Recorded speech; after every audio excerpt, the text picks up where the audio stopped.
यदि आप भी बिहार बोर्ड से इंटर बोर्ड एग्जाम 2026 में उत्तीर्ण कर चुकी हैं, कोई भी गर्ल्स स्टूडेंट हैं, तो आप जानते हैं इंटर उत्तीर्ण करने वाले गर्ल्स स्टूडेंट को 25,000 रुपया प्रोत्साहन राशि के तौर पे दिया जाता है।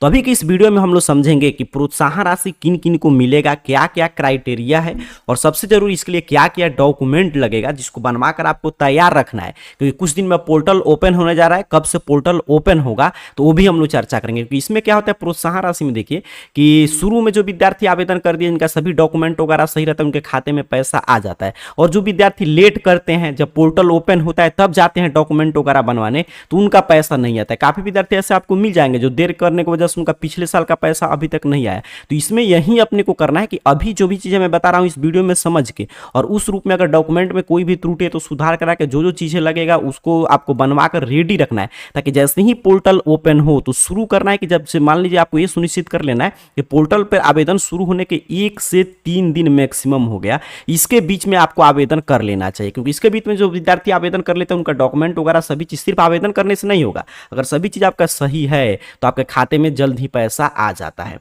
तो यहाँ पे आप चीजें एक एक चीज ध्यान से समझिएगा। देखिए ये किन के लिए है, तो जो भी इंटर उत्तीर्ण छात्राएं हैं, मतलब गर्ल्स स्टूडेंट है, और कन्या उत्थान योजना इसका नाम ही है, मतलब अविवाहित छात्राएं जितने भी इंटर की बोर्ड एग्जाम उत्तीर्ण कर चुकी हैं तो उनको 2026 में तो उनको 25,000 रुपया मिलेगा। और ये प्रोत्साहन राशि मतलब प्रोत्साहित करने के लिए मिल रहा है। तो इसमें कोई भी क्राइटेरिया नहीं होता है कि आगे आपका स्नातक में नामांकन हो नहीं हो, इस पैसा को आप कहाँ पे खर्च करेंगे, इससे कोई मतलब नहीं है। सीधे आपके खाते में पैसा आएगा डीबीटी के माध्यम से, डायरेक्ट बेनिफिट ट्रांसफर के माध्यम से, और 25,000 रुपया किनको किनको मिलेगा सर, तो सिर्फ मैंने बता दिया गर्ल्स स्टूडेंट को, अर्थात कि इंटर उत्तीर्ण करने वाली छात्राओं को, और जो अविवाहित हो बॉयज को ये नहीं मिलता है, और जो अविवाहित छात्राएं हैं उन्हीं को। और किस किस डिवीजन से उत्तीर्ण करने पे, तो चाहे कोई गर्ल्स स्टूडेंट फर्स्ट डिवीजन से उत्तीर्ण किया, सेकंड डिवीजन से या थर्ड डिवीजन से, अगर आपके मार्कशीट पे सिर्फ पास लिखा है तो आपको ये पैसा मिलेगा। ठीक है, मतलब किसी भी डिवीजन से आप उत्तीर्ण की हैं तो आपको 25,000 रुपया मिलने जा रहा है। किसी भी कास्ट के हैं, जनरल,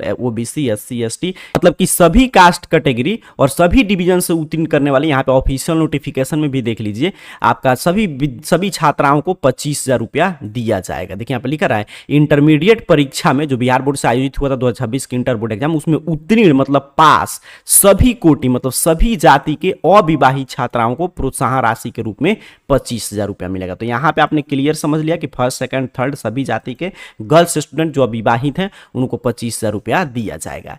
क्या क्या शर्त है सर, इसके लिए आप ध्यान से यहां से चीजें समझिएगा। तो शर्त यह है कि आपको 12 पास होना चाहिए 2026 में, आप सभी विद्यार्थी, और बिहार राज्य का निवासी होना चाहिए। तो इसके लिए आपको क्या बनवाना पड़ेगा, निवास सर्टिफिकेट, और आपके पास आधार कार्ड होना चाहिए, बैंक अकाउंट आपके पास होना चाहिए। अविवाहित छात्राओं को ही मिलेगा, और इंटर बोर्ड एग्जाम 2026 में किसी भी श्रेणी से मतलब किसी भी डिवीजन से आप उत्तीर्ण कर ली हैं तो आपको इसका लाभ मिलेगा। और ये सबसे महत्वपूर्ण है, इसको ध्यान में रखिएगा। देखिए यहाँ पे लिखा गया है, ध्यान रहे कि बैंक खाता मतलब जो भी आपका बैंक खाता है छात्रा के नाम से खुला होना चाहिए। गर्ल्स स्टूडेंट उत्तीर्ण किए तो उनके नाम से आपका बैंक अकाउंट खुला होना चाहिए तथा, और यह खाता जो है राष्ट्रीयकृत बैंक या मान्यता प्राप्त निजी बैंक अथवा इंडियन पोस्ट पेमेंट बैंक में बिहार में अवस्थित किसी शाखा में संचालित होना चाहिए। मतलब अगर आपका कुछ ऐसा बैंक में है जो मान लीजिए राष्ट्रीयकृत नहीं है या मान्यता प्राप्त निजी बैंक मतलब प्राइवेट बैंक नहीं है, इंडियन पोस्ट पेमेंट बैंक भी नहीं है, तो उसमें अगर आपका खाता है तो आपको इसमें से किसी भी, जैसे सेंट्रल बैंक, एसबीआई, पीएनबी, इन सभी बैंक में किसी में भी किसी ब्रांच में, आप चाहे ग्राहक सेवा केंद्र हो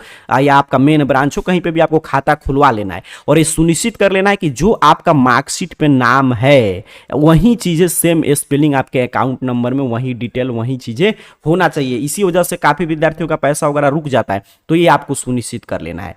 क्या क्या डॉक्यूमेंट लगेगा सर, तो इंटर का मार्कशीट, अब ये नहीं कि ओरिजिनल मार्कशीट नहीं मिला तो आपका इंटरनेट वाला सभी काम चल जाएगा। बैंक अकाउंट आपका होना चाहिए आपके नाम से, जिस भी गर्ल्स स्टूडेंट को आवेदन करना है उनके नाम से बैंक खाता होना चाहिए, और उस खाते पे आईएफएससी कोड वगैरह तो मिल ही जाएगा।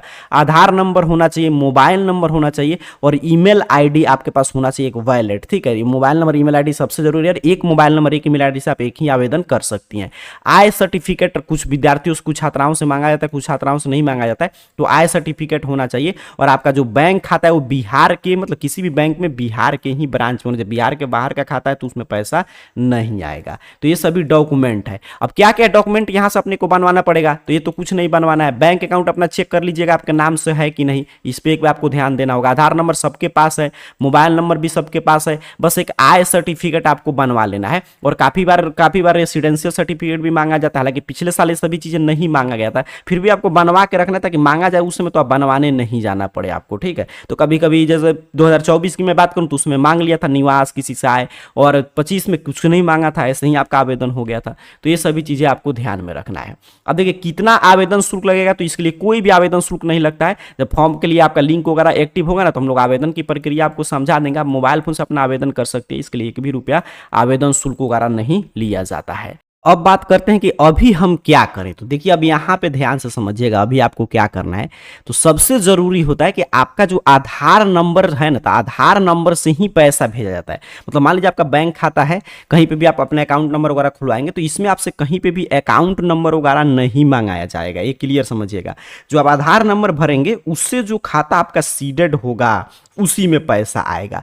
तो आपको ये सुनिश्चित कर लेना, देखिए सभी का खाता आधार कार्ड से खुला रहता है, लेकिन आधार कार्ड से बैंक सीडिंग प्रोसेस अलग होता है कि आपका खाता जो है इनेबल है कि नहीं, डीबीटी के लिए चालू है कि नहीं, तो उसको बोलते हैं आधार सीडिंग, कि आधार से आपके खाते में पैसा आ सकता है। तो आधार कार्ड से आपका बैंक अकाउंट जो है वो सीडेड होना चाहिए, ये सबसे जरूरी है। इसी वजह से काफी छात्र छात्राओं का पैसा रुकता है। अब देखिए अब अपने को अगर पता चल जाए कि क्या क्या चीजें की वजह से मतलब कि हमारा फॉर्म रिजेक्ट होगा, तो अगर आप सुधरवा कर रखेंगे तो जैसे ही आवेदन की शुरुआत होगा, आप शुरू में ही आपके पास सभी डॉक्यूमेंट है ही, तो आपको डॉक्यूमेंट वगैरह मैं फिर से बता दे रहा हूं। देखिए डॉक्यूमेंट में क्या लगेगा, मान लीजिए mobile number, email ID, marksheet, तो इसमें कुछ करने की आवश्यकता नहीं। आय निवास कभी मांगता है, जैसे पिछले साल की मैं बता दूं तो नहीं मांगा था, तो हो सकता है इस साल भी नहीं मांगेगा। वो पुराना भी होगा तो उसमें काम चल जाएगा, उसमें कोई दिक्कत की बात नहीं। अब मेन क्या है कि आपका बैंक खाता, ठीक है, तो बैंक खाता आपके नाम से होना चाहिए, जो भी गर्ल्स स्टूडेंट उत्तीर्ण की है उनके नाम से, ये सुनिश्चित कर लीजिए। उसके साथ साथ आपके मार्कशीट में जो डिटेल है ये सबसे जरूरी होता है। मतलब मार्कशीट में जो आपके नाम का स्पेलिंग है, आपके पिताजी का, आपके माताजी का, जो आपका डेट ऑफ बर्थ है, वो सेम आपके आधार कार्ड में होना चाहिए। अगर ये नहीं होगा तो मिसमैच रिजेक्ट कर देगा, ठीक है, लिख देगा कि आधार कार्ड जो वेरीफाई है आपका वो नहीं हो पाएगा। तो ये पहला काम कर लीजिएगा कि अभी आपको देख लेना है कि आधार कार्ड में जो आपका नाम है, आपके पिताजी का, आपके माताजी का डेट ऑफ बर्थ है, वो सेम चीजें मार्कशीट में है कि नहीं। अगर नहीं है तो अभी समय है, तो आधार कार्ड अपना सुधरवा लीजिएगा। मार्कशीट में सुधार होगा ना, आधार कार्ड आपको सुधरवाना होगा। तो ये पहला काम करना है,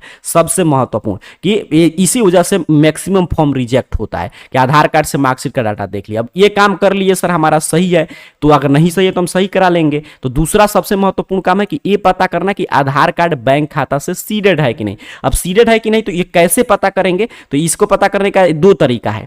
पहला तरीका है कि खुद से आप पता कर सकते हैं, अगर आपके आधार कार्ड में मोबाइल नंबर जुड़ा होगा, तो आगे मैं लिंक दे दूंगा, उस पर क्लिक करके और ओटीपी आएगा, और ओटीपी भर के जे क्लिक कर लीजिएगा तो वहां पे बता देगा आपका आधार कार्ड से बैंक खाता सीडेड है कि नहीं। तो खुद से चेक कर सकते हैं। अगर नहीं पता चल रहा है तो बैंक में जाकर आपको पता करना होगा, वहां पे बोलिएगा कि मेरा अकाउंट सीडेड कर दीजिए, तो लोग बस तुरंत की प्रक्रिया, तो लोग सीडेड कर, सीडेड होगा तो चेक करके बता देंगे, बोल देंगे सीडेड है, और नहीं होगा तो आपका वो लोग सीडेड कर देंगे। क्योंकि सबसे अधिकतम फॉर्म जो है समझिए 50% आधार से मार्कशीट मैच नहीं होने की वजह से विद्यार्थियों का पैसा नहीं आता है, और 50% जिनका फॉर्म रिजेक्ट होता है उनका यही कारण होता है कि सीडेड नहीं होगा आपका खाता तो पैसा नहीं आएगा। तो अभी आपको यही करना है कि आधार कार्ड से बैंक खाता सीडेड करा लेना है। अगर नहीं है तो कैसे चेक करेंगे, तो आगे मैं प्रोसेस बता रहा हूं, खुद से चेक करने का, वैसे चेक कर लीजिएगा। और दूसरा काम कि आधार कार्ड से आपका सभी डाटा मतलब कि मैच करना चाहिए, बस इतना ही चीज है। ये 2 काम आप कर लेंगे, आवेदन के लिए पोर्टल ओपन होगा, आपके खाते में पैसा आएगा सबसे पहले, क्योंकि इसमें यही होता है, एक साथ पैसा नहीं। तो जो विद्यार्थी सबसे पहले आवेदन करेंगे, जिनका सभी डॉक्यूमेंट सही होगा, उनके खाते में पैसा आ जाएगा। मूल प्रश्न सर आते हैं इस पे कि कब से आवेदन की शुरुआत होगा। तो देखिए ऐसा अनुमान लगाया जा रहा है कि इस मंथ के लास्ट तक, नहीं तो अगले मंथ के प्रथम सप्ताह में पोर्टल ओपन कर दिया जाएगा, ठीक है। तो आपके पास कुछ दिन का और समय शेष है, दिन में आपको अपना डॉक्यूमेंट वगैरह बनवाकर तैयार रखना है। तो आप कुछ दिन में, कितना भी लेट होगा तो मई के प्रथम सप्ताह में इसके लिए आवेदन की शुरुआत कर दिया जाएगा। क्या डॉक्यूमेंट लगेगा आपको, आधार कार्ड से आपका बैंक खाता सीडेड है कि नहीं, कुछ भी चेक करना। जैसे ही आवेदन की शुरुआत होगा सबसे पहले आपका आवेदन करना है, लिंक एक्टिव हुआ कि नहीं, सभी जानकारी के लिए गूगल सर्च बॉक्स में AR कैरियर पॉइंट इस चैनल का नाम सही से स्पेलिंग टाइप करके सर्च कीजिएगा, आपके सामने सर्च रिजल्ट आएगा। और इस तरह arcareerpoint.com वेबसाइट शो होगा, सिंपल सा आपको इस arcareerpoint.com वेबसाइट पे क्लिक करना है। जैसे ही आप क्लिक करेंगे यहाँ पे arcareerpoint.com ऑफिशियल वेबसाइट आपके सामने ओपन हो जाएगा। और इस वेबसाइट पर अपने को नीचे की तरफ स्क्रॉल डाउन करते आना है, है। और यहाँ पे देख लीजिए नीचे की तरफ बढ़ने पे एक आपको मिल जाएगा स्कॉलरशिप नामक कैटेगरी। अपने मोबाइल फोन में ध्यान से देखिएगा स्कॉलरशिप, और स्कॉलरशिप में देखिए यहाँ पे लिखा गया इंटर पास प्रोत्साहन राशि 2026 अप्लाई ऑनलाइन। तो इंटर पास प्रोत्साहन राशि 2026 वाला जो पोस्ट है, सिंपल सा अपने को इस पोस्ट पे क्लिक कर देना, ठीक है। स्कॉलरशिप कैटेगरी में आके इस पे जैसे मैंने आपके सामने यहाँ पे क्लिक किया, जैसे ही आप क्लिक करेंगे आपके सामने कुछ इस तरह इंटर पास प्रोत्साहन राशि को लेकर एक एक जानकारी, यहाँ से सभी जानकारी पढ़ लेना है, कितना रुपया मिलेगा। यहाँ पे नीचे की तरफ जैसे ही यहाँ पे डेट वगैरह आएगा तो यहाँ पे आपको डेट वगैरह अपडेट मिलेगा, ठीक है। तो यहाँ से अपने को देख लेना है पूरा डेट वगैरह जैसे ही आएगा, फिर क्या क्या क्राइटेरिया है, क्या क्या डॉक्यूमेंट लगेगा, हर एक चीज़ है। और यहाँ पे नीचे की तरफ बढ़ के यहाँ पे आपको आवेदन वगैरह करने का यहाँ पे लिंक वगैरह है, जैसे ही पोर्टल ओपन होगा। जो मैं बता रहा था कि आधार कार्ड से आपका बैंक खाता सीडेड है कि नहीं, तो अगर आपका आधार कार्ड से मोबाइल नंबर जुड़ा होगा तो इस क्लिक हियर पे क्लिक करके अपना आधार नंबर भर के और ओटीपी मंगा के चेक कर लीजिएगा, वहां पे बता देगा सीडेड है कि नहीं। तो यहाँ पे देखिए लिंक वगैरह भी मिल गया, यहाँ पे देख रहे हैं डायरेक्ट लिंक मिल गया। तो इस पोस्ट में आपके इंटर बोर्ड एग्जाम 2026 में उत्तीर्ण छात्राओं को जो 25,000 रुपया मिलने जा रहा है उसकी संपूर्ण जानकारी, यहाँ से सभी काम आपको कर लेना है। अभी के इस पूरे वीडियो की सारांश की चर्चा कर ले तो जो भी छात्राएं इंटर की बोर्ड एग्जाम 2026 में बिहार बोर्ड से उत्तीर्ण कर चुके हैं तो उनको प्रोत्साहन राशि जो 25,000 रुपया मिलने जा रहा है उसके लिए जल्द ही पोर्टल ओपन होगा। और इसके लिए आपको बस अभी से तैयारी रखना है कि अपना डॉक्यूमेंट वगैरह तो मेन मैंने बता दिया कि आधार कार्ड से चेक कर लीजिएगा, मार्कशीट में सभी data, father's name, mother's name, date of birth, सभी चीजें, आपका नाम का स्पेलिंग सही सही होना चाहिए और आधार कार्ड से बैंक खाता सीडेड होना चाहिए। और बाकी जो भी डॉक्यूमेंट है यहाँ पे लिस्ट है, तो चीजें देखकर जो आपके पास नहीं होगा वो बनवा कर रेडी रखें, क्योंकि इसमें यही होता है कि जो छात्राएं पहले आवेदन करती हैं उनका पहले पैसा आता है, जो बाद में तो उनका काफी विद्यार्थियों का पिछले साल का पैसा अभी तक नहीं आया। तो आपको ये गलती नहीं करना है, यही जो मूल चीजें था मैंने बता दिया, सभी चीज बनवाकर तैयार रखें। जैसे ही आवेदन पोर्टल ओपन होगा उसकी जानकारी हम आपको देंगे। और बाकी आपका आधार कार्ड से सीडेड है कि नहीं यहाँ से आकर चेक कर लीजिए। मिलते हैं अगले अपडेट के साथ, तब तक के लिए आप सभी को बहुत बहुत धन्यवाद।